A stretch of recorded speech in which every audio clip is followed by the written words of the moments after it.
Hi. Central motor vehicle rules 1989 അഥവാ കേന്ദ്ര motor വാഹന നിയമം 1989 ചില പ്രധാനപ്പെട്ട റൂളുകളെ പറ്റിയിട്ടാണ് കഴിഞ്ഞ ക്ലാസ്സിൽ നമ്മൾ പഠിച്ചത്. ഈ ക്ലാസ്സും അതിൻ്റെ കണ്ടിന്യൂവേഷൻ തന്നെയാണ്. നമ്മുടെ ക്ലാസ്സുകൾ കാണുന്ന പ്രിയപ്പെട്ട ഉദ്യോഗാർത്ഥികൾ കൃത്യമായിട്ട് ക്ലാസ്സിൻ്റെ നോട്ട്സ് പ്രിപ്പയർ ചെയ്ത് പഠിക്കുവാൻ ശ്രദ്ധിക്കുക. അത് നിങ്ങളുടെ എക്സാമിന് നിങ്ങളെ വളരെയധികം സഹായിക്കുന്നതായിരിക്കും.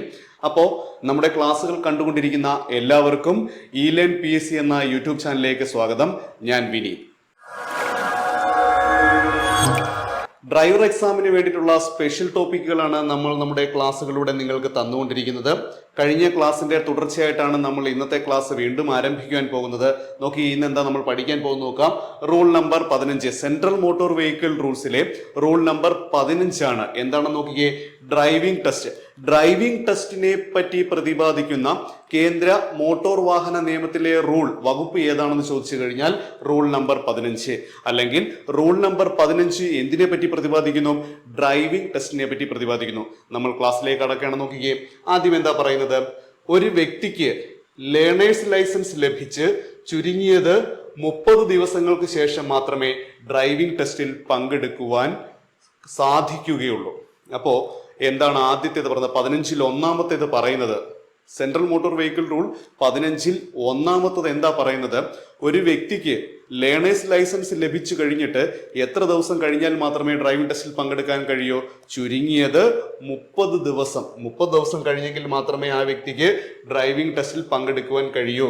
ഒരു വ്യക്തിക്ക് ലേണേഴ്സ് ലൈസൻസ് ലഭിച്ച് ചുരുങ്ങിയത് 30 ദിവസങ്ങൾക്കു ശേഷം മാത്രമേ ഡ്രൈവിംഗ് ടെസ്റ്റിൽ പങ്കെടുക്കുവാൻ സാധിക്കുകയുള്ളൂ. ഒരുപക്ഷെ സെന്റൻസ് വൈസ് ആയിട്ട് ചോദിച്ചു കഴിഞ്ഞാലും കൃത്യമായിട്ട് ഇത് മനസ്സിലാക്കി വെച്ച് കഴിഞ്ഞാൽ നമുക്ക് ഈസി ആയിട്ട് ആൻസർ എഴുതാൻ കഴിയും. അപ്പോൾ ഒരു വ്യക്തിക്ക് ലേണേഴ്സ് ലൈസൻസ് ലഭിച്ച് 30 ദിവസം, എത്രയാണ്? ചുരുങ്ങിയത് 30 ദിവസങ്ങൾക്ക് ശേഷം മാത്രമേ ആ വ്യക്തിക്ക് ഡ്രൈവിംഗ് ടെസ്റ്റിൽ പങ്കെടുക്കുവാൻ സാധിക്കുകയുള്ളൂ എന്ന് പറയുന്നു കേന്ദ്ര മോട്ടോർ വാഹന നിയമം റൂൾ നമ്പർ 15 ഡ്രൈവിംഗ് ടെസ്റ്റിനെ പറ്റി പ്രതിപാദിക്കുന്നു എന്ന് ഓർത്തു വെച്ചേക്കുക. അടുത്ത നോക്കുക, ലൈസൻസിന് വേണ്ടിയുള്ള അപേക്ഷയിന്മേൽ ലൈസൻസിംഗ് അതോറിറ്റിയോ സംസ്ഥാന ഗവൺമെന്റ് അധികാരപ്പെടുത്തിയ മറ്റേതെങ്കിലും വ്യക്തിയോ മുഖാന്തിരം ഡ്രൈവിംഗ് ടെസ്റ്റ് നടത്തപ്പെടുന്നതായിരിക്കും. അപ്പൊ നമുക്ക് എല്ലാവർക്കും അറിയാം അല്ലേ, ഡ്രൈവിംഗ് ലൈസൻസ് കൈവശമുള്ള എല്ലാവർക്കും അറിയാം ഇത് എങ്ങനെയാണ് നടക്കുന്നത് എന്നുള്ളത്. ഒന്നുകിൽ സംസ്ഥാന ഗവൺമെന്റ് അധികാരപ്പെടുത്തിയ ഏതെങ്കിലും ഒരു വ്യക്തി, അല്ലെങ്കിൽ ആ പ്രദേശത്തെ, നിങ്ങൾ താമസിക്കുന്ന പ്രദേശത്തെ, നിങ്ങൾ ലൈസൻസിന് അപ്ലൈ ചെയ്ത പ്രദേശത്തെ ലൈസൻസിങ് അതോറിറ്റി ആരാണോ അവരായിരിക്കും ഡ്രൈവിംഗ് ടെസ്റ്റ് നടത്തുന്നത് എന്നാണ് പറയുന്നത്. അപ്പൊ 30 ദിവസ കാലാവധി നിങ്ങൾ അപേക്ഷിച്ചിരിക്കുന്ന സ്ഥലത്തെ ലൈസൻസിങ് അതോറിറ്റി അല്ലെങ്കിൽ സംസ്ഥാന ഗവൺമെന്റ് ചുമതലപ്പെടുത്തിയ മറ്റേതെങ്കിലും വ്യക്തിയായിരിക്കും ഡ്രൈവിംഗ് ടെസ്റ്റിന് നിങ്ങളെ വിളിക്കുന്നത്, വിധേയരാക്കുന്നത് എന്ന് ഓർത്തു വയ്ക്കുക. അടുത്ത് നോക്കിയേ, മൂന്നാമത്തത് എന്താ പറയുന്നത്? 15-ൽ മൂന്നാമത്തത് എന്താ പറയുന്നത്? ഡ്രൈവിംഗ് ടെസ്റ്റ് നടത്തുന്ന വ്യക്തിയെ അപേക്ഷകൻ ചുവടെ പറയുന്ന കാര്യങ്ങൾ ബോധ്യപ്പെടുത്തേണ്ടുന്നതാകുന്നു. അപ്പോൾ ഡ്രൈവിംഗ് ടെസ്റ്റിൽ പങ്കെടുക്കുന്ന സമയത്ത് ആരാണോ ഡ്രൈവിംഗ് ലൈസൻസിന് വേണ്ടി അപേക്ഷിച്ചത്, അയാൾ ആ ഡ്രൈവിംഗ് ടെസ്റ്റിന് ആരാണോ ഇൻവിജിലേറ്റർ ആയിട്ട് വരുന്നത്, RTO അല്ലെങ്കിൽ ജോയിന്റ് RTO ഒക്കെ ആയിരിക്കും വരുന്നത്. അപ്പോൾ അവരെ നമ്മൾ ചില കാര്യങ്ങൾ ബോധ്യപ്പെടുത്തേണ്ടതുണ്ട്. നമുക്ക് വാഹനം ഓടിക്കുവാൻ അറിയാമെന്ന് അവരെ നമ്മൾ ബോധ്യപ്പെടുത്തണം. അതൊക്കെ എങ്ങനെയാണെന്ന് പറയാൻ പോകുന്നു. നോക്കിക്കേ, ആദ്യത്തേത് റിയർ വ്യൂ മിറർ അഡ്ജസ്റ്റ് ചെയ്യുക. വാഹനത്തിൽ കയറി ഇരുന്നാൽ ഉടനെ തന്നെ എന്താണ്? റിയർ വ്യൂ മിറർ അഡ്ജസ്റ്റ് ചെയ്യുക. പിൻകാഴ്ച സാധ്യമാക്കുന്ന റിയർ വ്യൂ മിററുകൾ കൃത്യമായിട്ട് അഡ്ജസ്റ്റ് ചെയ്ത് വെക്കുക. അതുപോലെ തന്നെ വാഹനത്തിന്റെ എഞ്ചിൻ സ്റ്റാർട്ട് ചെയ്യുന്നതിന് മുമ്പായിട്ട് മതിയായ മുൻകരുതലുകൾ സ്വീകരിക്കുക. ഇതൊന്ന് ഓർത്ത് വെച്ചോണേ, വാഹനത്തിന്റെ എഞ്ചിൻ സ്റ്റാർട്ട് ചെയ്യുന്നതിന് മുമ്പായിട്ട് മതിയായ മുൻകരുതലുകൾ സ്വീകരിക്കുക. ഇതെന്താണ് പറയുന്നത്? നമുക്ക് എല്ലാവർക്കും വാഹനം ഓടിക്കാൻ അറിയാം. പക്ഷേ ഈ വാഹനത്തിൽ കയറുന്നതിന് മുമ്പ്, വാഹനത്തിന്റെ എഞ്ചിൻ സ്റ്റാർട്ട് ചെയ്യുന്നതിന് മുമ്പ് മറ്റു ചില കാര്യങ്ങൾ നമ്മൾ ശ്രദ്ധിക്കണം. ഉദാഹരണത്തിന്, വാഹനത്തിന്റെ ടയറിലെ എയർ പ്രഷർ കറക്റ്റ് ആണോ, കൃത്യമാണോ, എല്ലാ കീസും വർക്ക് ചെയ്യുന്നുണ്ടോ, മീൻസ് എന്താണ്, എല്ലാ ഇൻഡിക്കേറ്റേഴ്സ് എല്ലാം വർക്ക് ചെയ്യുന്നുണ്ടോ, ഡാഷ്ബോർഡിൽ കാണിക്കുന്ന എല്ലാ ഇൻഡിക്കേറ്റേഴ്സും കൃത്യമായിട്ട് വർക്ക് ചെയ്യുന്നുണ്ടോ, എന്തെങ്കിലും മാൾ ഫംഗ്ഷൻ വാർണിംഗ് ലാമ്പുകളെല്ലാം കത്തിക്കിടക്കുന്നുണ്ടോ, വാഹനത്തിന്റെ അടിയിൽ എന്തെങ്കിലും കിടപ്പുണ്ടോ, അതുപോലെ തന്നെ എല്ലാ ഫ്ലൂയിഡ് ലെവലുകളൊക്കെ കൃത്യമായിട്ട് ചെക്ക് ചെയ്തിരിക്കണം എന്ന് പറയുന്നതാണിത്. എന്താണ്? വാഹനത്തിന്റെ എൻജിൻ സ്റ്റാർട്ട് ചെയ്യുന്നതിന് മുമ്പ് മതിയായ മുൻകരുതലുകൾ സ്വീകരിക്കുക. അപ്പൊ അതും വാഹനത്തിന്റെ ഡ്രൈവിംഗ് ടെസ്റ്റ് നടത്തുന്ന ആ വ്യക്തി ആരാണോ, ഇൻവിജിലേറ്റർ ആയിട്ട് വരുന്ന വ്യക്തി ആരാണോ, അയാൾ അത് കൃത്യമായിട്ട് ശ്രദ്ധിക്കുമെന്നാണ് പറയുന്നത്. അടുത്ത നോക്കിയേ, വാഹനം സുഖകരമായും സുരക്ഷിതമായും മുന്നോട്ടെടുക്കുക. അതോടൊപ്പം ടോപ്പ് ഗിയർ വരെ മാറുക. അപ്പോൾ വാഹനത്തിന്റെ കീ ഓണാക്കി സ്റ്റാർട്ട് ചെയ്തു. ആ വാഹനം സ്മൂത്തായിട്ട് ഇടിച്ചിടിച്ച് നിൽക്കാതെ സ്മൂത്തായിട്ട് മുന്നോട്ടെടുക്കുന്നു. ടോപ്പ് ഗിയർ വരെ, വാഹനത്തിന്റെ ടോപ്പ് ഗിയർ എത്രയാണോ ഉള്ളത്, ഏറ്റവും സ്പീഡ് കൂടിയ ഗിയർ ഏതാണോ അതുവരെ മാറി കാണിക്കാൻ പറയുന്നുണ്ട്. അതുപോലെ തന്നെ ട്രാഫിക്കിന്റെ അവസ്ഥയ്ക്കനുസരിച്ച് ടോപ്പ് ഗിയറിൽ നിന്നും പെട്ടെന്ന് ലോവർ ഗിയറിലേക്ക് മാറുക. ട്രാഫിക് കൂടുതലാണെന്നുണ്ടെങ്കിൽ വാഹനത്തിന്റെ വേഗത കുറയ്ക്കേണ്ടി വരും. വേഗത കുറയ്ക്കാനായിട്ട് സാറേ ബ്രേക്ക് ചെയ്താൽ പോരെ എന്ന് ചോദിക്കാം സ്വാഭാവികമായിട്ടും. പക്ഷേ ഗിയർ ചേഞ്ച് ചെയ്യാനുള്ള ഒരു കഴിവിനെ ആയിരിക്കണം ഒരുപക്ഷെ ഇവരുടെ ഉദ്ദേശിച്ചിരിക്കുന്നത്. അപ്പോൾ ട്രാഫിക്കിന്റെ അവസ്ഥയ്ക്കനുസരിച്ച് വാഹനം ടോപ്പ് ഗിയറിലാണെന്നുണ്ടെങ്കിൽ ടോപ്പ് ഗിയറിൽ നിന്നും ലോവർ ഗിയറിലേക്ക്, താഴ്ന്ന ഗിയറുകളിലേക്ക് വാഹനത്തെ കൊണ്ടുവരണമെന്നാണ് പറയുന്നത്. അടുത്തത് എന്താണ്?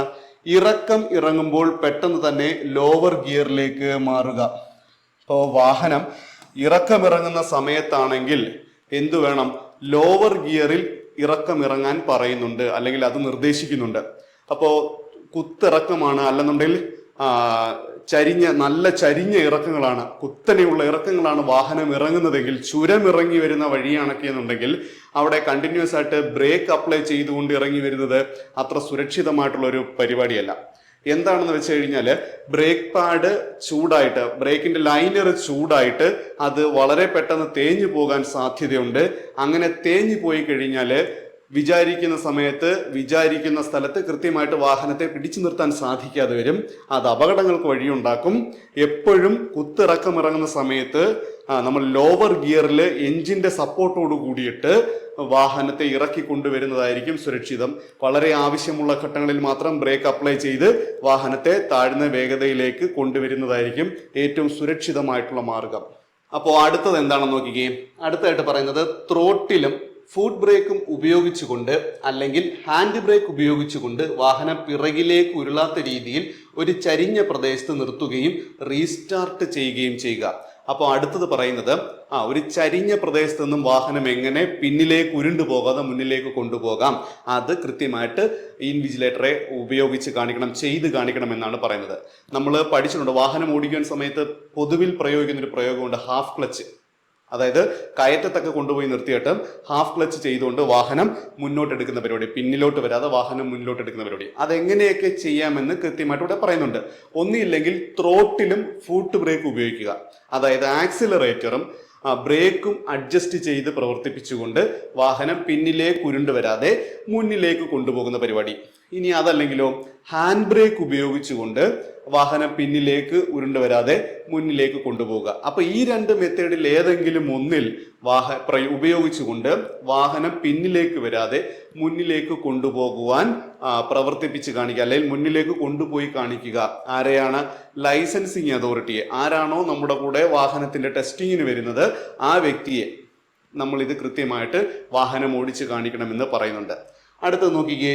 ഇടത്തേക്കും വലത്തേക്കും വാഹനം ശരിയായി തിരിക്കുകയും സിഗ്നൽ ഉപയോഗിക്കുന്നതിന് മുമ്പ് മിററുകൾ ശരിയായി നോക്കുകയും ചെയ്യുക. അപ്പോൾ നമ്മുടെ വാഹനം ഇടത്തേക്കോ അല്ലെങ്കിൽ വലത്തേക്കോ നമുക്ക് തിരിക്കണമെന്നിരിക്കട്ടെ, സിഗ്നൽ കാണിക്കുന്നതിന് മുമ്പായിട്ട് തന്നെ എന്ത് വേണം? കൃത്യമായിട്ട് നമ്മുടെ മിററുകളിൽ 3 മിററുകളിലും കൃത്യമായിട്ട് നോക്കിയിരിക്കണം. ഇടത്ത് സൈഡിൽ കൂടെ വാഹനം കയറി വരുന്നുണ്ടോ, വലത്ത് സൈഡിൽ കൂടെ വാഹനം കയറി വരുന്നുണ്ടോ, വാഹനം ചവിട്ടി നിർത്തി തിരിക്കേണ്ടി വന്നാൽ പിന്നിൽ വാഹനമുണ്ടോ എന്നറിയാൻ വേണ്ടിയിട്ട് 3 മിററുകളിലൂടെയും കൃത്യമായിട്ട് നമ്മൾ നോക്കി സിഗ്നൽ കൊടുത്തതിന് ശേഷം എന്ത് ചെയ്യുക? വാഹനം ഇടത്തോട്ടെങ്കിൽ ഇടത്തോട്ട്, വലത്തോട്ടെങ്കിൽ വലത്തോട്ട് സിഗ്നൽ ചെയ്ത് തിരിക്കാൻ പറയുന്നു. അടുത്തത് എന്താണെന്ന് പറഞ്ഞേ നോക്കിക്കേ. കൃത്യമായ സിഗ്നൽ നൽകിക്കൊണ്ട് സുരക്ഷിതമായി ഓവർടേക്ക് ചെയ്യുക, ഓവർടേക്ക് ചെയ്യാൻ അനുവദിക്കുക, മറ്റു വാഹനങ്ങളുടെ പാതയിലേക്ക് കയറുക എന്നീ പ്രവർത്തനങ്ങൾ മതിയായ ജാഗ്രതയോടുകൂടി നിർവഹിക്കുക. അപ്പോൾ നമ്മൾ വാഹനം ഓടിക്കുന്ന സമയത്ത് ആദ്യം എന്താ ചെയ്യുന്നത്? ഓവർടേക്ക് ചെയ്യുമ്പോൾ കൃത്യമായ സിഗ്നൽ, ഏത് സിഗ്നലാണോ ഓവർടേക്ക് ചെയ്യുവാൻ നിങ്ങൾ കാണിക്കേണ്ടുന്നത് കൃത്യമായി ഓവർടേക്ക് ചെയ്യുവാനുള്ള സിഗ്നൽ കാണിക്കുക. പിന്നിലുള്ള വണ്ടിയെ അറിയിക്കുകയാണ്, ഞാൻ ഓവർടേക്ക് ചെയ്യാൻ പോവുകയാണ്. അപ്പോൾ അങ്ങനെയാണെന്നുണ്ടെങ്കിൽ കൃത്യമായിട്ട് ഓവർടേക്ക് ചെയ്യുവാനുള്ള സിഗ്നൽ കാണിക്കുക. അതുണ്ടോ ഇല്ലയോ നിങ്ങൾ നോക്കിയോണം. അടുത്തത് ഓവർടേക്ക് ചെയ്യുവാൻ അനുവദിക്കുക. മറ്റു വാഹനം ഓവർടേക്ക് ചെയ്തു പോകുന്നുവെങ്കിൽ, നിങ്ങളെ ഓവർടേക്ക് ചെയ്യുവാൻ മറ്റൊരു വാഹനം ശ്രമിക്കുന്നുവെങ്കിൽ കൃത്യമായിട്ട് ആ വാഹനത്തെ ഓവർടേക്ക് ചെയ്തു പോകുവാനായിട്ട് നിങ്ങൾ എന്ത് ചെയ്യണം? അനുവദിക്കണമെന്ന് പറയുന്നു. അതുപോലെ എന്താ അടുത്തത് പറയുന്നത്, മറ്റു വാഹനങ്ങളുടെ പാതയിലേക്ക് കയറുക, ലൈൻ ചേഞ്ച് ചെയ്യുന്ന സമയത്ത് കൃത്യമായ ജാഗ്രതയോടുകൂടി കൃത്യമായി ശ്രദ്ധിച്ചുകൊണ്ട് മാത്രമേ ഓവർടേക്ക് ചെയ്യാവൂ, മറ്റൊരു വാഹനത്തെ ഓവർടേക്ക് ചെയ്യാൻ അനുവദിക്കാവൂ. അതുപോലെ തന്നെ എന്താണ്, മറ്റു വാഹനങ്ങളുടെ പാതയിലേക്ക് കയറുമ്പോൾ ഇതൊക്കെ കൃത്യമായി ശ്രദ്ധിച്ചുകൊണ്ട് മാത്രമേ ചെയ്യാവൂന്ന് പറയുന്നു. അടുത്ത എന്താണെന്ന് നോക്കിക്കേ, ഇലക്ട്രോണിക് ഉപകരണം മുഖേനയോ അല്ലെങ്കിൽ കൈകൊണ്ടോ കൃത്യമായ സിഗ്നലുകൾ തെറ്റുപറ്റാതെ നൽകുക, ലൈൻ ചേഞ്ച് ചെയ്യുമ്പോൾ കൃത്യമായ സിഗ്നൽ നൽകുക.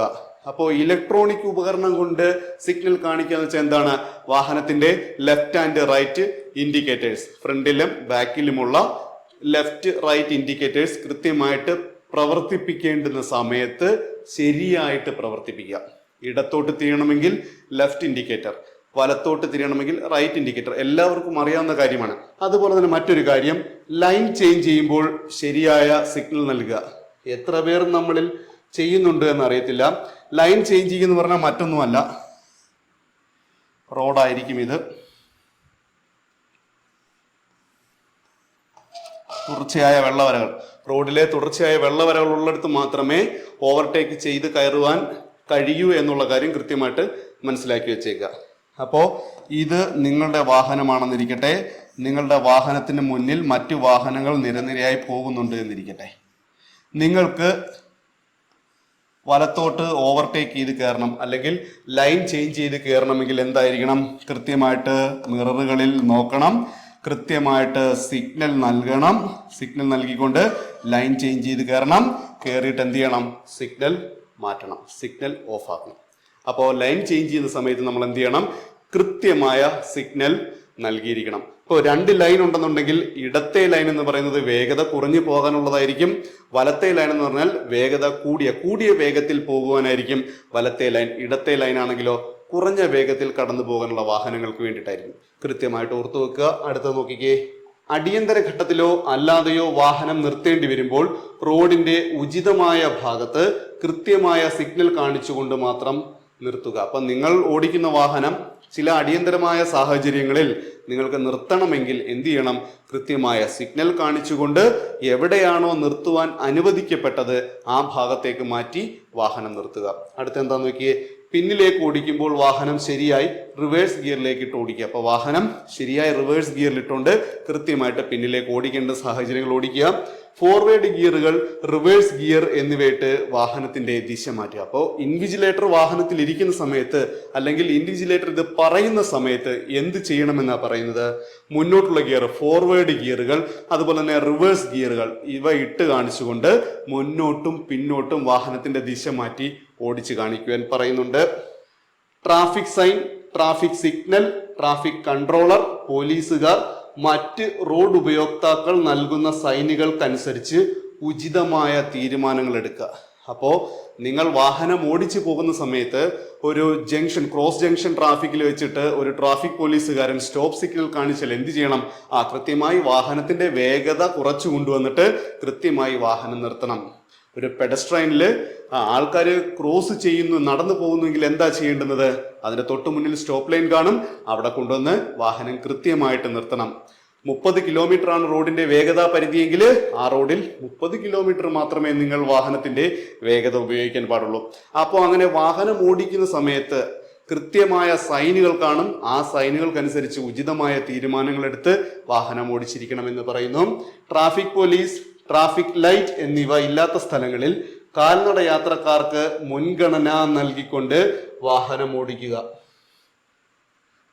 മുൻഗണന എന്ന് തിരുത്തി വായിക്കുക. ഓക്കെ, അപ്പോ ട്രാഫിക് ലൈറ്റ് ഇല്ല, ട്രാഫിക് നിയന്ത്രിക്കുവാൻ പോലീസുകാരില്ല എന്നുണ്ടെങ്കിൽ അവിടെ എന്ത് വേണം, ആർക്ക് മുൻഗണന നൽകണം, കാൽനട യാത്രക്കാർക്ക് മുൻഗണന നൽകിക്കൊണ്ട് മാത്രമേ വാഹനം ഓടിക്കാവൂ. ഇതൊക്കെ നമ്മുടെ കൂടിരിക്കുന്ന ഇൻവിജിലേറ്ററെ അല്ലെന്നുണ്ടെങ്കിൽ ലൈസൻസിങ് അതോറിറ്റി നിശ്ചയിക്കപ്പെടുന്ന ആളെ, ഗവൺമെന്റ് നിശ്ചയിക്കപ്പെട്ടിരിക്കുന്ന ആളെ നമ്മൾ ബോധ്യപ്പെടുത്തി കാണിക്കേണ്ടതുണ്ട്. മനസ്സിലാവുന്നുണ്ടോ? അടുത്ത എന്താ പറയുന്നത്, വാഹനം റോഡിന്റെ ഇടതുവശം ചേർന്ന് ഓടിക്കുക. നമുക്കറിയാവുന്ന കാര്യം അല്ലേ, റോഡിന്റെ ഇടതുവശത്ത് മാറ്റിയായിരിക്കണം വാഹനം ഓടിക്കേണ്ടുന്നത്. അടുത്ത നോക്കിയേ, വാഹനത്തിന്റെ വേഗത യഥാസമയം റോഡിന്റെയും ട്രാഫിക്കിന്റെയും സ്ഥിതിക്കനുസരിച്ച് നിയന്ത്രിക്കുക. അപ്പോൾ വാഹനത്തിന്റെ വേഗത നിയന്ത്രിക്കേണ്ടത് എങ്ങനെയായിരിക്കണം? റോഡിന്റെ അവസ്ഥ എന്താണ്? റോഡ് മോശമാണെന്നുണ്ടെങ്കിൽ വാഹനം വേഗതയിൽ പോകാൻ കഴിയുമോ? ഇല്ല. അപ്പോൾ ട്രാഫിക് കൂടുതലാണ്, ഒരുപാട് വാഹനങ്ങൾ റോഡിൽ നിരനിരയായിട്ടുണ്ട്, ആൾക്കാർ കൃത്യമായിട്ട് കടന്നു പോകുന്നുണ്ട്, ഇടയ്ക്കൂടെ മുറയ്ക്കൂടെ ആൾക്കാർ കടന്നു പോകുന്നുണ്ട്, വാഹനങ്ങൾ അധികമാണ് റോഡിൽ തിരക്കുണ്ട്, കച്ചവടക്കാരൊക്കെ ഉണ്ടെന്നുണ്ടെങ്കിൽ നമുക്ക് ഒരിക്കലും വേഗത വാഹനത്തിന്റെ കൂട്ടുവാൻ സാധിക്കില്ല. അപ്പോൾ വാഹനത്തിന്റെ വേഗത കൃത്യമായിട്ട് നിയന്ത്രിച്ചുകൊണ്ട് മാത്രമേ നമുക്ക് വാഹനം ഓടിക്കുവാൻ സാധിക്കുകയുള്ളൂ. അതുപോലെ തന്നെയാണ് റോഡിന്റെ കണ്ടീഷൻ മോശമാണ്, മഴ പെയ്യുന്ന റോഡാണ്, സ്ലിപ്പറിയാണ്, കയറ്റമാണ്, ഇറക്കമാണ്, അങ്ങനെയുള്ള കണ്ടീഷൻ ആകുമ്പോൾ വാഹനത്തിന്റെ വേഗത റോഡിന്റെ കണ്ടീഷൻ അനുസരിച്ച് കൃത്യമായിട്ട് നിയന്ത്രിക്കേണ്ടുന്ന സാഹചര്യങ്ങൾ ഉണ്ടാവും. ആ സാഹചര്യങ്ങളിൽ ഉചിതമായ തീരുമാനങ്ങൾ കൈക്കൊണ്ട് നമ്മൾ വാഹനം ഓടിച്ച് കാണിക്കണമെന്ന് പറയുന്നു. സ്റ്റിയറിംഗിന്റെ ഉപയോഗം, സ്മൂത്ത് ആയിട്ടുള്ള ഗിയർ ചേഞ്ചിങ്, ആവശ്യമുള്ള സമയത്ത് ബ്രേക്കിന്റെ ഉപയോഗം എന്നിവ ചെയ്ത് കാണിക്കുക. അപ്പം വാഹനം ഓടിക്കുന്ന സമയത്ത് ഗിയർ ചേഞ്ച് ചെയ്യുമ്പോൾ സ്മൂത്ത് ആയിരിക്കണം, കൃത്യമായി ക്ലച്ച് അപ്ലൈ ചെയ്തുകൊണ്ട് മറ്റ് ശബ്ദങ്ങളൊന്നുമില്ലാതെ വളരെ കൃത്യമായിട്ട് ഗിയർ ചേഞ്ച് ചെയ്ത് കാണിക്കരുത്. ഗിയർ സ്ലിപ്പായി പോകരുത്. ഫസ്റ്റ് ഗിയർ ഇടേണ്ട അടുത്ത് തേർഡ് ഗിയർ ഇട്ട് കാണിക്കരുത്. കൃത്യമായിട്ട് ഗിയർ ചേഞ്ച് ചെയ്ത് കാണിക്കുക. അതുപോലെ ഗിയർ ചേഞ്ച് ചെയ്യുമ്പോൾ സ്റ്റിയറിംഗിന്റെ കൺട്രോൾ പോകാൻ പാടില്ല. സ്മൂത്ത് ആയിട്ടുള്ള ഗിയർ ചേഞ്ചിങ്, ഇടത്തോട്ടും വലത്തോട്ടും ആടി വാഹനം കൊണ്ടുപോകാൻ പാടില്ല. കൃത്യമായിട്ട് വാഹനം യഥാദിശയിൽ തന്നെ ഓടിച്ചു പോകാനുള്ള കഴിവുണ്ടായിരിക്കണം. ആവശ്യമുള്ള സ്ഥലത്ത് ബ്രേക്കിന്റെ ഉപയോഗം, എവിടെയാണോ ബ്രേക്ക് അപ്ലൈ ചെയ്യേണ്ടി വരുന്നത് ആ സാഹചര്യങ്ങളിൽ കൃത്യമായിട്ട് ബ്രേക്ക് അപ്ലൈ ചെയ്തുകൊണ്ട് വാഹനം ഓടിച്ചു കാണിക്കണമെന്ന് പറയുന്നു.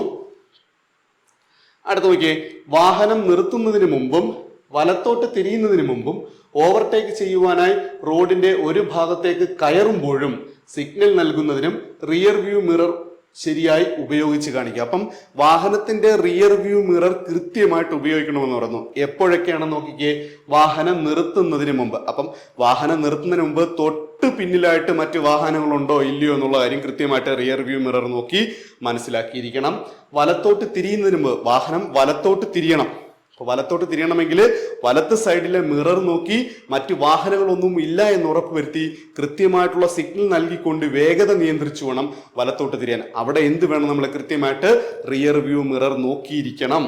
അടുത്ത, ഓവർടേക്ക് ചെയ്യുവാനായി റോഡിന്റെ ഒരു ഭാഗത്തേക്ക് കയറുമ്പോഴും നിങ്ങളുടെ വാഹനം തൊട്ടു മുന്നിലുള്ള മറ്റൊരു വാഹനത്തെ കടന്നു പോകുവാനായിട്ട് വലത്തേക്ക് കയറുന്നു. അപ്പോൾ റിയർ വ്യൂ മിറർ കൃത്യമായിട്ട് നോക്കണം, മറ്റു വാഹനമില്ലെന്ന് ഉറപ്പുവരുത്തി സിഗ്നൽ നൽകിക്കൊണ്ട് ഓവർടേക്ക് ചെയ്ത് കയറണം. അപ്പോൾ ഈ സാഹചര്യങ്ങളിലെല്ലാം ഓവർടേക്ക് ചെയ്യുവാനായിട്ട്, വലത്തേക്ക് തിരിയുവാനായിട്ട്, വാഹനം നിർത്തുവാനായിട്ട്, ഈ സാഹചര്യങ്ങളിലെല്ലാം കൃത്യമായിട്ട് എന്ത് വേണം? നമ്മൾ റിയർ വ്യൂ മിറർ നോക്കിയിരിക്കണം. നോക്കുന്നതായിട്ട് നമ്മുടെ കൂടിയിരിക്കുന്ന ഇൻവിജിലേറ്ററെ ബോധ്യപ്പെടുത്തണം എന്ന് പറയുന്നു. അടുത്ത് നോക്കിയേ, ജംഗ്ഷനിൽ ഇടതു തിരിയുമ്പോൾ, നേരെ ഓടിക്കുമ്പോൾ തുടങ്ങിയ സന്ദർഭങ്ങളിൽ റോഡിന്റെ ഉചിതമായ വശം ഉപയോഗിക്കുക. അപ്പോൾ ജംഗ്ഷനിൽ വാഹനം ജംഗ്ഷൻ തിരിയുന്ന സമയത്ത്, അതുപോലെ ഇടത്തേക്ക് തിരിയുന്ന സമയത്ത്, നേരെ ഓടിക്കുമ്പോൾ റോഡിന്റെ ഇടതുവശം ചേർന്നാണ് സാധാരണഗതിയിൽ വാഹനം ഓടിക്കേണ്ടതെന്ന് എല്ലാവർക്കും അറിയാം. അപ്പോൾ ഈ സാഹചര്യങ്ങളിലൊക്കെ കൃത്യമായ റോഡിന്റെ വശം ചേർന്ന് ഓടിക്കുക എന്നുള്ളതാണ്. ഓടിച്ച് കാണിക്കുവാൻ നമ്മൾ എന്ത് ചെയ്യണം? നമ്മുടെ കൂട്ടിരിക്കുന്ന ഉദ്യോഗസ്ഥനെ ബോധ്യപ്പെടുത്തിയിരിക്കണം. Accelerator, clutch, brake, gear, steering, horn എന്നിവ ശരിയായ രീതിയിൽ പ്രവർത്തിക്കുക. നോക്കിയേ, ഈ ഹോണിന്റെ കാര്യത്തിൽ പ്രത്യേകിച്ച് ശ്രദ്ധിക്കണം. ഹോൺ എല്ലായിടത്തും കയറി നമുക്ക് ഉപയോഗിക്കാൻ സാധിക്കില്ല. ചില സ്ഥലങ്ങളിൽ നമുക്ക് ഹോൺ ഉപയോഗിക്കുന്നതിന് നിയന്ത്രണമുണ്ട്, ചില സ്ഥലങ്ങളിൽ ഹോൺ തീരെയും ഉപയോഗിച്ചുള്ളൂ. ഉദാഹരണത്തിന് ഹോസ്പിറ്റലൊക്കെ ആകുമ്പോൾ നമ്മൾ ഹോണിന്റെ കാര്യത്തിൽ റെസ്ട്രിക്ഷൻസ് ഉണ്ടെന്നുള്ള കാര്യം കൃത്യമായിട്ട് മനസ്സിലാക്കി വെക്കുക. എവിടെയാണോ ഹോൺ ഉപയോഗിക്കേണ്ടത് അവിടെ മാത്രം കൃത്യമായിട്ട് ഉപയോഗിക്കുക. ഹോൺ നിയന്ത്രിക്കപ്പെട്ടിട്ടുള്ളിടത്ത് ഉപയോഗിക്കാതിരിക്കുക. ചില ഹോണുകൾ ചില സ്ഥലങ്ങളിൽ നിയന്ത്രിച്ചിട്ടുണ്ട്, ഉപയോഗിക്കാനേ പാടില്ല. ഉദാഹരണത്തിന് എയർ ഹോണുകൾ ചില സ്ഥലങ്ങളിൽ ഉപയോഗിച്ചുകൂടാ. അപ്പോൾ അതൊക്കെ കൃത്യമായിട്ട് മനസ്സിലാക്കി വെക്കുക. ഇത് ഇൻവിജിലേറ്ററെ നമ്മുടെ കൂട്ടിരിക്കുന്ന ലൈസൻസിങ് അതോറിറ്റി നിശ്ചയിക്കപ്പെട്ടിട്ടുള്ള അല്ലെങ്കിൽ ലൈസൻസിങ് അതോറിറ്റിയെ നമ്മൾ ബോധ്യപ്പെടുത്തുക എന്നുള്ളതാണ് പറയുന്നത്. അടുത്ത, സൈക്കിൾ യാത്രക്കാർ, മറ്റു വാഹനങ്ങളുടെ ഡ്രൈവർമാർ, കാൽനട യാത്രക്കാർ എന്നിവയുടെ പ്രവൃത്തി മുൻകൂട്ടി കണക്കാക്കിക്കൊണ്ട് വാഹനം ഓടിക്കുക. ഇതിന് നമ്മൾ പ്രത്യേകം ഒരു പേര് പറയും. അതായത് വാഹനം ഓടിക്കുന്ന സമയത്ത് അപകടം സംഭവിക്കുവാൻ സാധ്യതയുണ്ട് എന്ന് മനസ്സിലാക്കിക്കൊണ്ട് വാഹനം ഓടിക്കുന്നതിന് ഡിഫൻസ് ഡ്രൈവിംഗ് എന്ന് പറയും. ഡിഫൻസീവ് ഡ്രൈവിംഗ്, പ്രതിരോധ ഡ്രൈവിംഗ് എന്ന് പറയും. അപ്പോൾ റോഡിൽ ഒരു സംഭവം സംഭവിക്കാൻ സാധ്യതയുണ്ട്, അല്ലെങ്കിൽ കാൽനട യാത്രക്കാരോ മറ്റ് വാഹനങ്ങളുടെ ഡ്രൈവർമാരോ സൈക്കിൾ യാത്രക്കാരോ തുടങ്ങി ഇവരിൽ നിന്നൊക്കെ നമുക്ക് അപകടം ഉണ്ടാവാൻ സാധ്യതയുണ്ട് എന്നുള്ള കണക്കൂട്ടലായിരിക്കണം നമ്മൾ എപ്പോഴും വാഹനം ഓടിക്കേണ്ടത്. ഡിഫെൻസീവ് ഡ്രൈവിംഗ് എന്നാണ് അതിന് പറയുന്നത്. മനസ്സിലാവുന്നുണ്ടോ? ഇത് കൃത്യമായിട്ട് നമ്മൾ നമ്മുടെ ഇൻവിജിലേറ്ററെ അല്ലെങ്കിൽ ഈ പറയുന്ന അതോറിറ്റി ആരാണോ അവരെ ബോധ്യപ്പെടുത്തേണ്ടതുണ്ട്. അടുത്ത എന്താ നോക്കിക്കേ, ജംഗ്ഷനിലും ക്രോസ് റോഡിലും വേണ്ടത്ര മുൻകരുതലുകൾ സ്വീകരിക്കുക. അപ്പം ഒരു ജംഗ്ഷനിലൂടെ പോകുന്ന സമയത്ത്, ക്രോസ് റോഡിലൂടെ പോകുന്ന സമയത്ത് നമ്മൾ മുൻകരുതലുകൾ സ്വീകരിക്കണം. എന്തൊക്കെയാണെന്ന് നോക്കിക്കേ. വേഗത നിയന്ത്രിച്ചിരിക്കണം, റിയർ വ്യൂ മിററിന്റെ ശരിയായ ഉപയോഗം. അപ്പം ജംഗ്ഷൻ ക്രോസ് ചെയ്യുന്ന സമയത്ത് അല്ലെങ്കിൽ ക്രോസ് റോഡ് പോകുന്ന സമയത്ത് കൃത്യമായിട്ട് വാഹനത്തിന്റെ വേഗത നിയന്ത്രിച്ചിരിക്കണം. അമിത വേഗത്തിൽ ഒരു കാരണവശാലും ജംഗ്ഷനോ അല്ലെങ്കിൽ ക്രോസ് റോഡോ പോകാൻ പാടില്ല എന്ന് പറയുന്നു. റിയർ വ്യൂ മിററിന്റെ ശരിയായ, നമ്മുടെ മിറേഴ്സ് 3 മിറേഴ്സും കൃത്യമായിട്ട് യൂസ് ചെയ്തിരിക്കണം. അതുപോലെ തന്നെ ഇടത്തേക്കും വലത്തേക്കും തിരിയുന്നതിന് മുമ്പായി വാഹനം യഥാസ്ഥാനത്ത് നിർത്തണം. തോന്നിയ മാതിരി ഒന്നും വാഹനം ഇടത്തേക്കോ വലത്തേക്കോ തിരിയാൻ പാടില്ല. കൃത്യമായി നിലനിർത്തിക്കൊണ്ട് കൃത്യമായി സ്ഥാനത്ത് പൊസിഷനിൽ കൊണ്ടുവന്നതിന് ശേഷം മാത്രമേ വാഹനം ഇടത്തേക്കോ വലത്തേക്കോ തിരിയാൻ പാടുള്ളൂ. അടുത്ത് നോക്കിയേ, വലത് കോർണറുകൾ കട്ട് ചെയ്യാതിരിക്കുക, ഇടത്തേക്കും വലത്തേക്കും മാറി മാറി ശ്രദ്ധിക്കുക. അപ്പോൾ വാഹനം കൃത്യമായിട്ട് ജംഗ്ഷൻ ക്രോസ് ചെയ്യുന്ന സമയത്ത് അല്ലെങ്കിൽ ക്രോസ് ജംഗ്ഷൻ പാസ് ചെയ്യുന്ന സമയത്ത് എങ്ങനെയൊക്കെ ആയിരിക്കണമെന്നാണ് നമ്മളിപ്പോൾ പറഞ്ഞത്. ഇതെല്ലാവർക്കും, വാഹനം ഉപയോഗിക്കുന്ന ഒരുവിധപ്പെട്ട എല്ലാവർക്കും ഈ കാര്യങ്ങളെല്ലാം അറിയാം. എന്നിരുന്നാൽ പോലും പരീക്ഷയ്ക്ക് പഠിക്കേണ്ടുന്ന ഒരു സംഗതി എന്നുള്ള നിലയിൽ കൃത്യമായിട്ട് നമ്മൾ ഇത് മനസ്സിലാക്കി വെച്ചിരിക്കണം.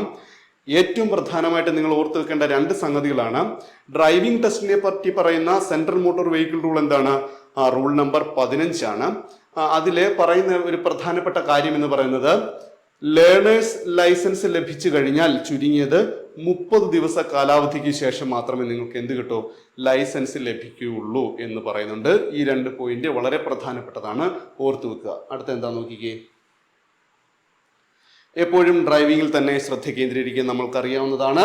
മറ്റ് റോഡ് ഉപയോക്താക്കളായ കാൽനടക്കാർ, മറ്റ് വാഹനങ്ങളുടെ ഉപയോക്താക്കൾ എന്നിവരുടെ സുരക്ഷയ്ക്കും സൗകര്യത്തിനും വേണ്ട മര്യാദയും പരിഗണനയും കാണിക്കുക. അതായത് മറ്റു റോഡ് ഉപയോക്താക്കൾ, നിങ്ങൾ മാത്രമല്ല റോഡ് ഉപയോഗിക്കുന്നത്, മറ്റ് കാൽനടക്കാരുണ്ട്, മറ്റ് വാഹനങ്ങളുടെ ഡ്രൈവർമാരുണ്ട്, ഇവരൊക്കെ റോഡ് ഉപയോഗിക്കുന്നവരാണ്. അവരെയൊക്കെ നമ്മൾ പരിഗണിക്കുക, അവരുടെ ഒരു ബഹുമാനം കാണിച്ച് മാത്രം വാഹനം ഓടിക്കുവാൻ ശ്രമിക്കുക. തോന്നിയ മാതിരി റോഡിൽ കൂടെ വാഹനം ഇറക്കി അഭ്യാസം കാണിക്കരുത് എന്നർത്ഥം. അടുത്ത എന്താ നോക്കിയേ. അടുത്തായിട്ട് നമ്മൾ പഠിക്കാൻ പോകുന്നത് കേന്ദ്ര മോട്ടോർ വാഹന നിയമത്തിലെ റൂൾ നമ്പർ 16 ആണ്. എന്താണെന്ന് നോക്കിക്കേ, form of driving licence. Driving ലൈസൻസുമായിട്ട് ബന്ധപ്പെട്ട വിവിധങ്ങളായിട്ടുള്ള ഫോമുകളെ പറ്റി പറയുന്ന കേന്ദ്ര മോട്ടോർ വാഹന നിയമത്തിലെ റൂളാണ് എന്തെന്ന് പറയുന്ന റൂൾ നമ്പർ 16. എന്താണ്? Form of driving licence. അതെന്താണെന്ന് നോക്കിക്കേ. ഒരു ലൈസൻസിങ് അതോറിറ്റി ഇഷ്യൂ ചെയ്യുന്നതോ പുതുക്കിയതോ ആയ എല്ലാ ലൈസൻസുകളും ഫോം 6 പ്രകാരമായിരിക്കും. അപ്പോൾ ഇതൊരു പഴയ നിയമമാണെന്ന് ഓർത്ത് വെച്ചോണേ. ഇത് പഴയ നിയമമാണ്, നിലവിൽ ഇത് പ്രാബല്യത്തിൽ ഇല്ല എന്നുള്ള കാര്യം കൃത്യമായിട്ട് ഓർത്തു വെക്കുക. പഴയതായതുകൊണ്ട് നമ്മൾ പഠിക്കുന്നതായതുകൊണ്ടും കൂടി ഉൾപ്പെടുത്തിയെന്നേ ഉള്ളൂ, അറിഞ്ഞിരിക്കാൻ വേണ്ടി മാത്രം ഉൾപ്പെടുത്തിയെന്നുള്ളേ ഉള്ളൂ. ഓർത്തു വെക്കുക, ഒരു ലൈസൻസിങ് അതോറിറ്റി ഇഷ്യൂ ചെയ്യുന്നതോ പുതുക്കിയതോ ആയ എല്ലാ ലൈസൻസുകളും മുമ്പ് ഫോം 6 പ്രകാരമായിരുന്നു. എന്നാൽ നിലവിൽ എങ്ങനെയാണെന്ന് നോക്കിക്കേ. ഒരു ലൈസൻസിങ് അതോറിറ്റി നൽകുന്ന ലാമിനേറ്റഡ് കാർഡ് ടൈപ്പ് അല്ലെങ്കിൽ സ്മാർട്ട് കാർഡ് ടൈപ്പ് ഡ്രൈവിംഗ് ലൈസൻസുകൾ ഫോം 7 പ്രകാരമായിരിക്കും. ഫോം 7 പ്രകാരം നൽകപ്പെടുന്നതായിരിക്കും. അതായത് ഒരു ലൈസൻസിങ് അതോറിറ്റി നിങ്ങൾക്ക് തരുന്ന ലൈസൻസ്, അതിപ്പോ സ്മാർട്ട് കാർഡിലുള്ള ലൈസൻസ് ആയിക്കോട്ടെ അല്ലെങ്കിൽ ലാമിനേറ്റഡ് ഫോമിലുള്ള ഡ്രൈവിംഗ് ലൈസൻസ് ആയിക്കോട്ടെ, ഏത് പ്രകാരമായിരിക്കും? ഫോം 7 പ്രകാരമായിരിക്കും. അപ്പോൾ ഫോം 7 എന്തിനു വേണ്ടിയിട്ടാണ് ഉപയോഗിക്കുന്നത്? ഫോം 7 എന്ന് പറയുന്നത് smart card licence, smart licence അല്ലെങ്കിലോ ലാമിനേറ്റഡ് ലൈസൻസ്. നിങ്ങൾക്ക് ലഭിക്കുന്ന ലാമിനേറ്റഡ് ലൈസൻസ് ഏത് പ്രകാരമാണ്? ഫോം 7 പ്രകാരമാണ്. നിങ്ങൾക്ക് ലഭിക്കുന്ന സ്മാർട്ട് കാർഡ് ടൈപ്പ് ലൈസൻസ് ഏത് പ്രകാരമാണ്? ഫോം 7 പ്രകാരമാണ്. ഇതിനെപ്പറ്റി പറയുന്ന റൂൾ ഏതാണ്? Rule number 16. റൂൾ നമ്പർ 16 എന്തിനെ പറ്റി പറയുന്നു? Form of driving licence. പണ്ട് കാലത്ത് ഇതെങ്ങനെയായിരുന്നു? ഫോം 6 പ്രകാരമായിരുന്നു. നിലവിൽ നമുക്ക് ലഭിക്കുന്ന ഡ്രൈവിംഗ് ലൈസൻസ് എന്ന് പറയുന്നത് ലാമിനേറ്റഡ് ടൈപ്പ് ആണ്. അത് ഏത് പ്രകാരമാണ്? ഫോം 7 പ്രകാരമാണ്. ഇനി സ്മാർട്ട് കാർഡ് ടൈപ്പ് ലൈസൻസ് എന്ന് പറയുന്നത് ഏത് പ്രകാരമാണ്? അതും ഫോം 7 പ്രകാരമാണ്. ഫോം 7 എന്തിനെ പറ്റി പറയുന്നു? സ്മാർട്ട് കാർഡ് ടൈപ്പ് ലൈസൻസ് അല്ലെങ്കിൽ ലാമിനേറ്റഡ് ടൈപ്പ് ലൈസൻസ്. മനസ്സിലാവുന്നുണ്ടല്ലോ? അടുത്തതിലേക്ക് പോവാം. ഈ നിയമം നിലവിൽ വന്നത് മുതൽ ഇഷ്യൂ ചെയ്യുന്നതോ പുതുക്കുന്നതോ ആയ എല്ലാ ഡ്രൈവിംഗ് ലൈസൻസുകളും ഫോം 7 പ്രകാരമായിരിക്കും. നോക്കിയേ, ഇഷ്യൂ ചെയ്യുന്ന എല്ലാ ഡ്രൈവിംഗ് ലൈസൻസുകളും ഫോം 7 പ്രകാരം ആയിരിക്കും. മനസ്സിലാവുന്നുണ്ടോ? അപ്പോൾ ഈ പുതിയ നിയമമാണത്. പുതിയ നിയമം നിലവിൽ വന്നതിന് ശേഷം ലാമിനേറ്റഡ് ആയിക്കോട്ടെ, സ്മാർട്ട് കാർഡ് ആയിക്കോട്ടെ, ഏത് ലൈസൻസും ആയിക്കോട്ടെ, ഇഷ്യൂ ചെയ്താലും ശരി, അത് പുതുക്കിയാലും ശരി, ഏത് പ്രകാരമായിരിക്കും? ഫോം 7 പ്രകാരമായിരിക്കും. ഒരു ലൈസൻസിങ് അതോറിറ്റി നൽകുന്ന എല്ലാ ലൈസൻസുകളും ഫോം 7 പ്രകാരമായിരിക്കും എന്ന് കൃത്യമായിട്ട് ഓർത്തു വെച്ചേക്കുക. അടുത്ത പോയിന്റ് നോക്കിയേ. ഒരു ലൈസൻസിങ് അതോറിറ്റി നൽകുന്ന ഇന്റർനാഷണൽ ഡ്രൈവിംഗ് പെർമിറ്റുകൾ ഫോം 6A പ്രകാരമായിരിക്കും. ഇത് വളരെ പ്രധാനപ്പെട്ടതാണ്. ലൈസൻസിങ് അതോറിറ്റി നൽകുന്ന ഇന്റർനാഷണൽ ഡ്രൈവിംഗ് പെർമിറ്റുകൾ ഫോം 6A പ്രകാരമായിരിക്കും. ഇത്തരം ഡ്രൈവിംഗ് ലൈസൻസുകൾക്ക് ഇഷ്യൂ ചെയ്ത തീയതി മുതൽ 1 വർഷത്തേക്ക് കാലാവധി ഉണ്ടായിരിക്കുന്നതായിരിക്കും. അപ്പോൾ ഇന്റർനാഷണൽ ഡ്രൈവിംഗ് ലൈസൻസുകൾ, ഇന്റർനാഷണൽ ഡ്രൈവിംഗ് പെർമിറ്റുകൾ ഇഷ്യൂ ചെയ്യുന്നത് ഏത് ഫോം അനുസരിച്ചിട്ടാണ്? 6A പ്രകാരമായിരിക്കും. അപ്ലൈ ചെയ്യുന്നതല്ല, ഇഷ്യൂ ചെയ്യുന്നതാണ്. ഒരു ലൈസൻസിങ് അതോറിറ്റി നിങ്ങൾക്കൊരു ഇന്റർനാഷണൽ ഡ്രൈവിംഗ് പെർമിറ്റ് തരുന്നു. ആ പെർമിറ്റ് ഏതനുസരിച്ചായിരിക്കും തരുന്നത്? ഫോം 6A അനുസരിച്ചായിരിക്കും തരുന്നത്. മനസ്സിലാവുന്നുണ്ടോ? ലൈസൻസിങ് അതോറിറ്റി നിങ്ങൾക്ക് തരുന്ന driving permit, international driving permit form 6A അനുസരിച്ചായിരിക്കും നിങ്ങളുടെ കയ്യിലേക്ക് തരുന്നത്. അതിന് എത്രയായിരിക്കും കാലാവധി എന്ന് പറയുന്നത്? 1 വർഷ കാലാവധി ആയിരിക്കും. കണ്ടോ? ഒരു ലൈസൻസിങ് അതോറിറ്റി നൽകുന്ന ഇന്റർനാഷണൽ ഡ്രൈവിംഗ് പെർമിറ്റുകൾ ഫോം 6A പ്രകാരമായിരിക്കും. ഇത്തരം ഡ്രൈവിംഗ് ലൈസൻസുകൾ ഇഷ്യൂ ചെയ്ത തീയതി മുതൽ 1 വർഷ കാലാവധി. അപ്പം വേറെ പോയിന്റ് നമുക്ക് ഇവിടെ കിട്ടി. ഇന്റർനാഷണൽ ഡ്രൈവിംഗ് പെർമിറ്റിന്റെ കാലാവധി എത്രയാണ്? 1 വർഷമാണ്. ഏത് ഫോം അനുസരിച്ചാണ് ഇഷ്യൂ ചെയ്യുന്നത്? ഫോം 6A അനുസരിച്ചാണ് ഇഷ്യൂ ചെയ്യുന്നത്. മനസ്സിലായല്ലോ? അടുത്ത പോയിന്റ് നോക്കിക്കേ. പ്രധാനപ്പെട്ട ഫോമുകളെ പറ്റിയിട്ടാണ് നമ്മളിവിടെ, ഇതൊരു എല്ലാത്തിനും കൂടെ ഒരു ചുരുക്ക രീതിയിൽ ഉൾപ്പെടുത്തി എന്നുള്ളതേ ഉള്ളൂ. ഓർത്ത് വെക്കാൻ വേണ്ടിയിട്ട് എല്ലാം കൂടെ ഒന്ന് ചുരുക്ക രീതിയിൽ ഉൾപ്പെടുത്തിയെന്നേ ഉള്ളൂ. ഒന്ന് വായിച്ച് മനസ്സിലാക്കി വെക്കുക. ഇനി ഫോം 1A എന്തിനെ പറ്റി പറയും? നമ്മൾ കഴിഞ്ഞ ക്ലാസ്സിൽ പഠിച്ചിട്ടുണ്ടായിരുന്നു. ഫോം 1A ട്രാൻസ്പോർട്ട് വാഹനങ്ങളുടെ മെഡിക്കൽ സർട്ടിഫിക്കറ്റിനെ പറ്റി പറയുന്നതാണ് ഫോം 1A എന്ന് പറയുന്നത്. അപ്പൊ ഫോം 1A എന്താണ്?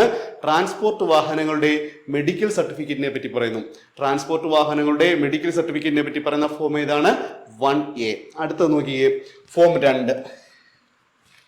നമ്മൾ എങ്ങനെയാണ് ഫോം 2 പറയുന്നത്? ലേണേഴ്സ് ലൈസൻസ്, ഡ്രൈവിംഗ് ലൈസൻസ്, പുതിയ ക്ലാസ് വാഹനത്തിന്റെ കൂട്ടിച്ചേർക്കൽ, ഡ്രൈവിംഗ് ലൈസൻസിന്റെ പുതുക്കൽ, അഡ്രസ്സ് അല്ലെങ്കിൽ പേര് മാറ്റുക എന്നിവയ്ക്കുള്ള അപേക്ഷ. അപ്പോൾ നമുക്കൊരു ലേണേഴ്സ് ലൈസൻസിന് അപേക്ഷിക്കണം. ഇനി അതുമല്ലെങ്കിൽ ഒരു ഡ്രൈവിംഗ് ലൈസൻസിന് അപേക്ഷിക്കണം. നമ്മുടെ ലൈസൻസിലെ പേര് മാറ്റണം, അഡ്രസ്സ് മാറ്റണം. നമ്മുടെ ലൈസൻസിലേക്ക് മറ്റൊരു വാഹനത്തിന്റെ വിവരങ്ങൾ കൂട്ടിച്ചേർക്കണം. ബൈക്ക് ഓടിക്കാൻ അറിയാവുന്ന ആൾക്ക് കാർ ഓടിക്കാൻ പഠിച്ച് അതിന്റെ ടെസ്റ്റ് പാസ്സായെങ്കിൽ കാറിന്റെ വിവരണം കൂടി ലൈസൻസിലേക്ക് കൂട്ടിച്ചേർക്കണം. അതിനെല്ലാം വേണ്ടി നമ്മൾ നൽകുന്ന അപേക്ഷ ഏതാണ്? ഫോം 2. ഇപ്പോൾ ഒരു ലേണേഴ്സ് ലൈസൻസിന് വേണ്ടിയിട്ട്, അല്ലെങ്കിൽ ഡ്രൈവിംഗ് ലൈസൻസ് എടുക്കാൻ വേണ്ടിയിട്ട്, അല്ലെങ്കിൽ നിലവിലുള്ള ലൈസൻസിലേക്ക് മറ്റൊരു വാഹനത്തിന്റെ വിവരങ്ങൾ കൂട്ടിച്ചേർക്കുന്നതിന് വേണ്ടിയിട്ട്, അതുമല്ലെങ്കിൽ നിങ്ങളുടെ പേര് തിരുത്താനായിട്ട്, അഡ്രസ്സ് തിരുത്താനൊക്കെ ആയിട്ട് നൽകുന്ന അപേക്ഷ ഏതിനനുസരിച്ചാണ്? ഫോം 2ലാണെന്ന് ഓർക്കുക. നമ്മളിത് ലൈസൻസിങ് അതോറിറ്റിക്ക് നൽകുന്നത് ഫോം 2ലാണ്. കൃത്യമായിട്ട് നമ്മുടെ പരിവാഹൻ സേവയുടെ സൈറ്റിൽ ഇതെല്ലാം കൃത്യമായിട്ട് കൊടുത്തിട്ടുണ്ട്. സംശയമുള്ളവർ കയറി നോക്കേണ്ടതാണ്. അടുത്ത നോക്കിയേ, ഫോം 3. ലേണേഴ്സ് ലൈസൻസ് ഇഷ്യൂ ചെയ്യുന്നത് ഫോം 3 അനുസരിച്ചാണ്. മനസ്സിലാക്കി വെക്കുക. നമ്മൾ അപ്ലൈ ചെയ്യുന്നത് 2 ആണെന്നുണ്ടെങ്കിൽ ഇഷ്യൂ ചെയ്യുന്നത് എന്തനുസരിച്ചിട്ടാണ്? ഫോം 3 അനുസരിച്ചാണ്. ഫോം 3 അനുസരിച്ചിട്ടാണ് ലേണേഴ്സ് ലൈസൻസ് ഇഷ്യൂ ചെയ്യുന്നത്. ഫോം 4. ഇന്റർനാഷണൽ ഡ്രൈവിംഗ് പെർമിറ്റ് അനുവദിക്കുവാനുള്ള അപേക്ഷ. നോക്കിയേ, ഇന്റർനാഷണൽ ഡ്രൈവിംഗ് പെർമിറ്റ് ഇഷ്യൂ ചെയ്യുന്നത് 6A അനുസരിച്ചാണെങ്കിൽ അപ്ലൈ ചെയ്യുന്നതോ 4 അനുസരിച്ചിട്ടാണ്. മനസ്സിലാവുന്നുണ്ടോ? ഇന്റർനാഷണൽ ഡ്രൈവിംഗ് പെർമിറ്റിന്റെ കാലാവധി 1 വർഷമാണ്. 6A അനുസരിച്ചിട്ടാണ് അത് ഇഷ്യൂ ചെയ്യുന്നത്. നമ്മൾ അപ്ലൈ ചെയ്യുന്നതോ ഫോം 4 അനുസരിച്ചിട്ടാണ്. അപ്പം ഫോം 4 എന്താണ്? ഇന്റർനാഷണൽ ഡ്രൈവിംഗ് പെർമിറ്റ് അനുവദിക്കുവാനുള്ള അപേക്ഷയെ പറ്റി പറയുന്നതാണ് ഫോം 4 എന്ന് പറയുന്നത്. അടുത്ത ഫോം 5 എന്താണെന്ന് നോക്കിയേ. ഡ്രൈവിംഗ് സ്കൂളുകൾ നൽകുന്ന സർട്ടിഫിക്കറ്റിനെ പറ്റി പറയുന്നതാണ് ഫോം 5. എന്താണ് ഫോം 5? ഡ്രൈവിംഗ് സ്കൂളുകൾ നൽകുന്ന സർട്ടിഫിക്കറ്റ്. അടുത്ത നോക്കിയേ ഫോം 5A, ഡ്രൈവിംഗ് സ്കൂളുകളോ മറ്റ് എസ്റ്റാബ്ലിഷ്മെന്റുകളോ നൽകുന്ന ഫ്യൂവൽ എഫിഷ്യന്റ് ട്രെയിനിങ് സർട്ടിഫിക്കറ്റ്. അപ്പോൾ ഫ്യൂവൽ എഫിഷ്യന്റ് ട്രെയിനിങ് സർട്ടിഫിക്കറ്റ് എന്തിനെ പറ്റി പറയുന്നു, അല്ലെങ്കിൽ ഏത് ഫോമാണ് നൽകുന്നത്? ഫോം 5A ആണ് നൽകുന്നത്. അപ്പോൾ ഡ്രൈവിംഗ് സ്കൂൾ അല്ലെങ്കിൽ മറ്റ് എസ്റ്റാബ്ലിഷ്മെന്റുകൾ നൽകുന്ന ഫ്യൂവൽ എഫിഷ്യന്റ് ട്രെയിനിങ് സർട്ടിഫിക്കറ്റിനെ പറ്റി പറയുന്ന ഫോം, അല്ലെങ്കിൽ അത് ഏത് ഫോമാണ് നൽകുന്നത്? 5A എന്ന് പറയുന്ന ഫോമിലാണ് നൽകുന്നത്. ഓർത്തു വെക്കുക. അടുത്തത് form 6A, international driving permit. International driving permit issue ചെയ്യുന്നത് ഏതനുസരിച്ചിട്ടാണ്? ഫോം 6A അനുസരിച്ചിട്ടാണ്. ഫോം 4 എന്തായിരുന്നു? ഇന്റർനാഷണൽ ഡ്രൈവിംഗ് പെർമിറ്റിന് വേണ്ടിയിട്ടുള്ള അപേക്ഷയായിരുന്നു. പക്ഷേ 6A എന്താണ്? ഇന്റർനാഷണൽ ഡ്രൈവിംഗ് പെർമിറ്റ് ഇഷ്യൂ ചെയ്യുന്ന കാലാവധി 1 വർഷം. ഫോം 7 നമ്മളിപ്പോൾ പഠിച്ചതേ ഉള്ളൂ. എന്താണ്? ലാമിനേറ്റഡ് അല്ലെങ്കിൽ സ്മാർട്ട് കാർഡ് ടൈപ്പ് ലൈസൻസിനുള്ള അപേക്ഷയാണെന്ന് പറയുന്നത് ഫോം 7. അപ്പോൾ ലാമിനേറ്റഡ് അല്ലെങ്കിൽ സ്മാർട്ട് കാർഡിന് വേണ്ടിയിട്ടുള്ള ലൈസൻസിന് വേണ്ടിയിട്ടുള്ള അപേക്ഷ ഏതിലാണ്? ഫോം 7 അനുസരിച്ചിട്ടാണ്. അടുത്ത ഫോം 8 എന്താ പറയുന്നത് നോക്കി. 1 അതിലധികമോ ക്ലാസ് വാഹനങ്ങൾ ഡ്രൈവിംഗ് ലൈസൻസിൽ നിന്നും സ്ഥിരമായി ഒഴിവാക്കുവാനുള്ള അപേക്ഷ, പെർമനന്റ് സറണ്ടർ എന്നൊക്കെ പറയും. അപ്പോൾ ഡ്രൈവിംഗ് ലൈസൻസിൽ നിന്ന് ഒരു ക്ലാസ് വാഹനം അല്ലെങ്കിൽ മറ്റേതെങ്കിലും ഒരു ക്ലാസ് വാഹനം സ്ഥിരമായിട്ട് റിമൂവ് ചെയ്യുവാൻ വേണ്ടിയിട്ടുള്ള അപേക്ഷയാണ് ഫോം 8 പറയാം. നമ്മളത് പഠിക്കുന്നുണ്ട്, 17A പഠിക്കുന്നുണ്ട്. അപ്പോൾ അതിൽ കൃത്യമായിട്ട് അത് പറയുന്നുണ്ട്. അപ്പോൾ ഫോം 8 എന്താണ്? 1 അതിലധികമോ ക്ലാസ് വാഹനങ്ങൾ ഡ്രൈവിംഗ് ലൈസൻസിൽ നിന്നും സ്ഥിരമായിട്ട് ഒഴിവാക്കുന്നതിന് വേണ്ടിയിട്ടുള്ള അപേക്ഷയെ പറ്റി പറയുന്നതാണ് ഫോം 8 എന്ന് പറയുന്നത്. അപ്പോൾ ഇത്രയും കാര്യങ്ങളാണ് ഇന്നത്തെ നമ്മുടെ ക്ലാസ്സുകളിൽ ഉൾപ്പെടുത്തിയിരിക്കുന്നത്. ഇതിന് മറ്റൊരു പാർട്ട് കൂടി ഉണ്ടായിരിക്കും. കൊച്ചു കൊച്ചു കാര്യങ്ങൾ മാത്രമാണ് പറയുന്നത്, ഒരുപാട് കോംപ്ലിക്കേഷൻ ആക്കുന്നില്ല. വലിയൊരു പാർട്ടാണ്, കുഞ്ഞു കുഞ്ഞു പാർട്ടുകളായിട്ടാണ് നിങ്ങൾക്ക് തരുന്നത്. ഈ ഒരു ഭാഗം കുറേ റൂളുകൾ പഠിക്കാനുണ്ട്, കുറേ കോംപ്ലിക്കേഷൻ ആക്കാനുണ്ട്. നമ്മളെ കൊണ്ട് കഴിയുന്നത് അത് വളരെ ലൈറ്റായിട്ട് മാറ്റി നിങ്ങളിലേക്ക് എത്തിക്കുവാനാണ് ശ്രമിക്കുന്നത്. കൃത്യമായിട്ട് നോട്ടുകൾ പ്രിപ്പയർ ചെയ്യുക, കൃത്യമായിട്ട് ക്ലാസ്സുകൾ ഫോളോ ചെയ്യുക, പഠിക്കുക. നന്ദി, നമസ്കാരം.